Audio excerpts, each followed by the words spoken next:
Hey everyone, JagTagger93 here, and we got a really good one to look at today. Now last summer I reviewed a WAD by the name of Djinn, which I really enjoyed. It was atmospheric, challenging, and very engaging. As viewers know, I'm a sucker for good atmosphere in my Doom WADs, and this one definitely brought it. The first few maps have an Egyptian theme to them, but as the WAD progresses, the Egyptian motif wears away, and the maps become overtly more and more demonic. This progression in theme is something that I don't see attempted very often in WADs. Usually if there's a theme, the author sticks to it. It would be perfectly fine if this WAD was just purely Egyptian in its tone, but it's so much more than that. Now, when I was first playing this back in, last summer with that first version that was made, after map 8, I was left with tons of questions, and guessing as to what the heck the narrative was, even if there is one. It turns out there indeed is a narrative, and the author Niccolo Stoppani has added onto this mega WAD. Now it comes in at 25 maps, and holy shit, it's pretty damn good. Now this mega WAD has maps that, as the author describes, are themed after different planes. Some are on the physical plane, some are on the astral plane, some are in the infernal plane, and others are squarely in the abyss. Now again, the big question you have here is, okay, how the heck is the protagonist, which is named Snail, how is Snail getting to all these planes? Is he teleporting? Is he dying and going to different, areas? There's even one plane that's in the physical plane that, or one area in the physical plane that seems to be in a jail cell or something, or a lunatic fringe or something. So it really seems to suggest that the protagonist here is slowly becoming more and more insane and trying to come to grips with their insanity and maybe regain back who they are. I don't know. There's so much more here, and I can go on, but I don't want to give anything away. Now, there is a solid narrative here, which the author briefly explains in the description in the link provided. But I recommend that you don't read it. Definitely do what I did and go into this one as blind as possible. And be surprised at all the bizarre twists and turns here. And see if you can guess what's really going on. Now, what I absolutely love about this mega WAD is how the author took some real chances in the design. It'd have been much easier if he just kept it simple, had the WAD set around a basic, simple theme like monsters are loose in ancient Egypt and you need to escape. But nope. Again, it's much more than that. The maps here are very bold in their design, and they all serve to make the player question the sanity of the protagonist. There are instances where you'll be traveling completely off the map, instances where walls don't quite line up properly, instances where the floor is just gone, or textures appear in and out of focus, and other things like this. And when you're designing a map and doing stuff like this, it's important not to overdo it.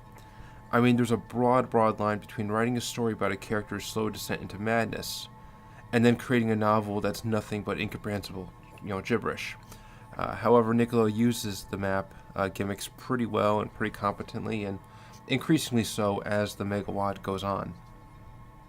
So if I had to sum up this mega WAD in one word, it would be unsettling. Unsettling in a good way, though. Even if you read the story description going in, there's still plenty of questions and theories one's left to at the end.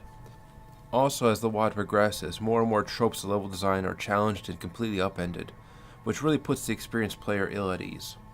And really, I'll admit it, this mega WAD is damned hard.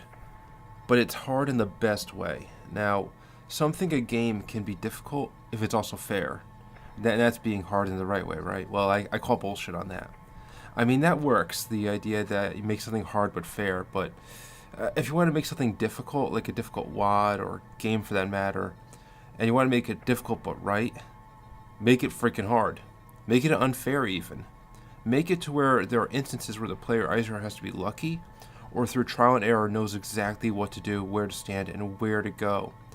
Do that, and as long as it's possible to complete, it is difficulty done right if, and this is a big if, you also reward the player in some way. That is difficulty done right. Make it balls hard, but have something rewarding at the end of it. Now, you might be thinking that means power-ups and weapons, and yeah, that works, but what kept me playing, and what I perceived as a reward, was getting to see what happens next in this mega WAD. The whole time I felt completely unsettled and on edge as to what was really happening, and I wanted answers. There are between episode texts that give some detail, and often left me with more questions than answers.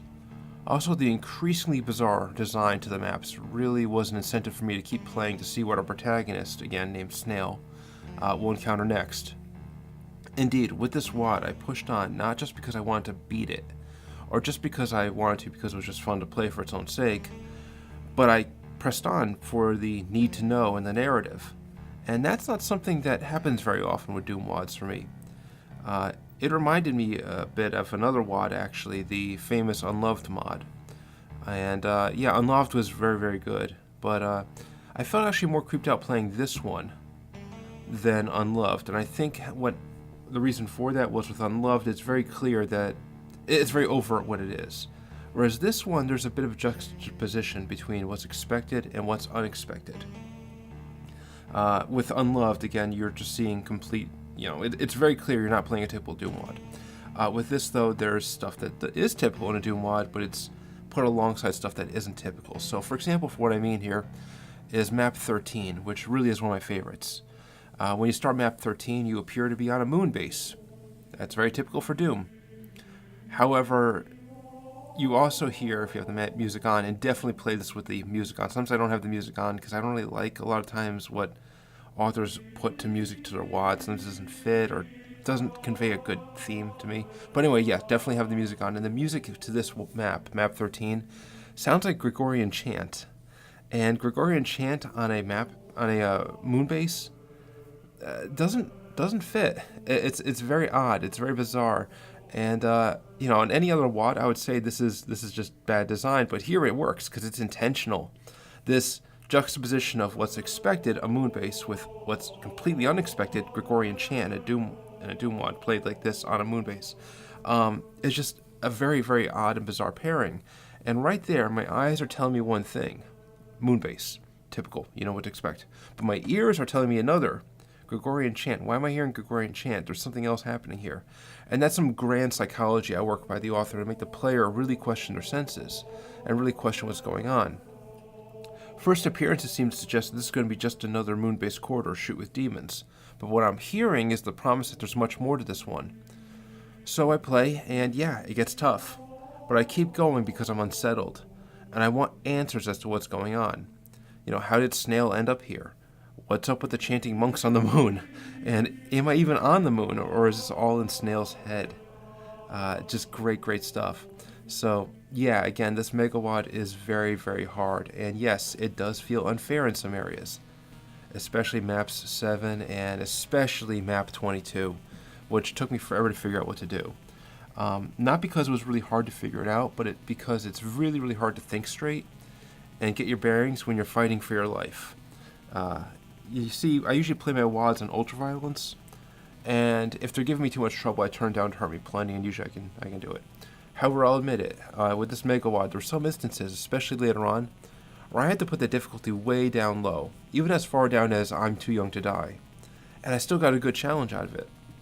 Now, there's no shame here in doing that, as long as you keep playing and keep enjoying the real work of art here that Niccolo made. As for the replay value, yeah, I'll be going back, and I'll be attempting those maps on higher difficulty settings now that I know where to go and what to do. Also, given the cryptic nature of this wad, I'd not be surprised if there's some very interesting secrets and tidbits I might have missed. Especially since, like I said, after completing this Mega Wad, I still have so many questions that I really want to figure out for myself.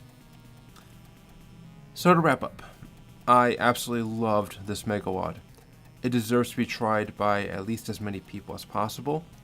I understand that I might be biased because of much of what I have to say comes from my love of theme, lore, ambience, and flavor, which is primarily why I play video games in general, actually. Always have. Seriously, if anyone ever told you that no one played Doom for the story, they lied. Same for Quake. Hell, even Mortal Kombat I played for the story and characters primarily, as weird as that may sound. And I remember as a kid playing Doom, I loved reading the text between episodes and reading about Flynn Taggart in the books.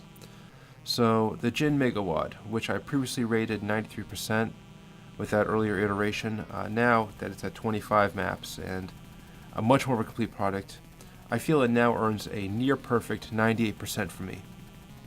It's not a perfect Megawad. I question some of the enemy variants being used here. Most really fit in pretty well, and really helped me keep unsettled, even with what to expect in terms of gameplay and how to engage different fights.